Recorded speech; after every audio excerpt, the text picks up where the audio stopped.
আসসালামু আলাইকুম। Sourav and brothers still হাউসের পক্ষ থেকে সবাইকে স্বাগতম জানিয়ে শুরু করছি আজকে আমাদের নতুন আরেকটি ভিডিও।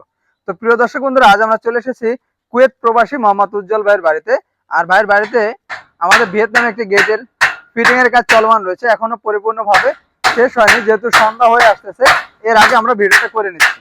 তো প্রিয় দর্শক বন্ধুরা, প্রথমে যদি আমাদের কাজের ফিনিশিংটা একটু যদি দেখাই, কাজ থেকে দেখতে পারেন খুবই সুন্দরভাবে আমরা ফিনিশিং দিয়ে দেই প্রত্যেকটা কাজে খুবই সুন্দরভাবে। এবং যেখানে যে লেজার প্যানিং কাটিং প্লেটটা রয়েছে, যদি হাত দিয়ে ডলা দেয় দেখতে পাচ্ছেন দ্রুত ডলা দিচ্ছে, কিন্তু কোনো হাতে বাঁচতেছে না। এবং এখানে যে ডিজাইনটা রয়েছে এটা কিন্তু ওয়াটারপ্রুফ কালার, যেটা ডোকো পেন্ট করা হয়, ডোকো পেন্টটা করে দিয়েছি। এবং অনেকেরই রিকোয়ারমেন্ট থাকে যে ভাই আপনার যদি পিছনে এসএসএ মিরর শিট ব্যবহার করি তাহলে কেমন হবে। এটা কিন্তু এসএসএ মিরর শিট ব্যবহার করা হয়েছে, যেটা আমাকেও দেখতে পাবেন এবং আমার ক্যামেরাম্যানকেও কিন্তু এপাশে দেখতে পাবেন। এবং এপাশে যে সাদা স্টিকার লাগানো আছে, এটা গোল্ডেন শিট ব্যবহার করেছি।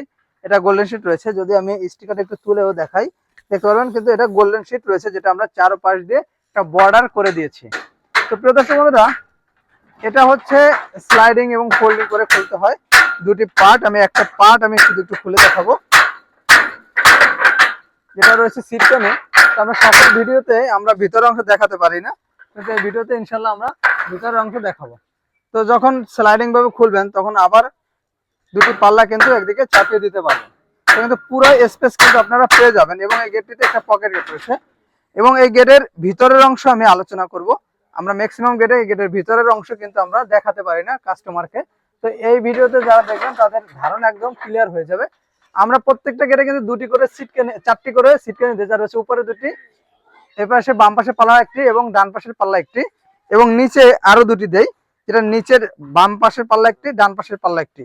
এবং একটা ভিয়েতনাম হ্যান্ডেল লক রয়েছে, যেটা আপনারা কিন্তু তালা মারতে পারবেন পরবর্তীতে এবং হ্যান্ডেল হিসেবে ব্যবহার করতে পারবেন। এবং এটা কিন্তু লক করারও ব্যবস্থা আছে।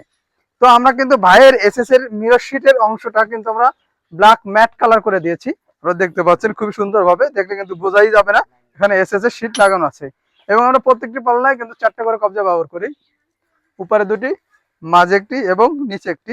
পকেটও সেম, এবং পকেটে দিয়েছি একটি হ্যাজবল এবং দিয়েছি 6 চাবির একটি অটো লক, যার চাবি রয়েছে 6টি এবং সম্পূর্ণ SS 304 গ্রেডের।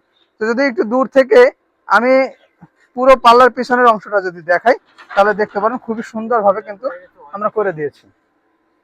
তো প্রিয় দর্শক বন্ধুরা, আপনারা চাইলে কিন্তু পিছনে এসএসসি শীট এবং শীট দিয়ে এবং শীট ছাড়াও নিতে পারবেন। যদি আমরা শীট ছাড়া নিতে চান তাহলে 4 মিলিতে 1300, 5 মিলিতে 1400, 6 মিলিতে 1500 টাকা নিতে পারবেন। এবং যদি পিছনে আপনারা মিরর শীট ব্যবহার করেন তাহলে কিন্তু 100 টাকা করে প্রতি স্কোয়ার ফিট বাড়বে, যেটা 4 মিলি দিয়ে 1400, 5 মিলি দিয়ে 1500। উজ্জ্বল ভাই কিন্তু 5 মিলি দিয়ে নিয়েছে, যেটা কালার এবং ফিটিং সহ 1500 টাকা পড়েছে খরচ। এবং আমরা কিন্তু পরিবহন খরচ সারা বাংলাদেশে 50% দিয়ে দিই। তো প্রিয় দর্শক বন্ধুরা, আজকে আমাদের ভিডিওটি এই পর্যন্তই। আমাদের ভিডিওটি ভালো লাগলে অবশ্যই লাইক এবং কমেন্ট করে জানাবেন এবং আমাদের চ্যানেলটি অবশ্যই সাবস্ক্রাইব করে দেবেন। ধন্যবাদ সবাইকে, আসসালামু আলাইকুম।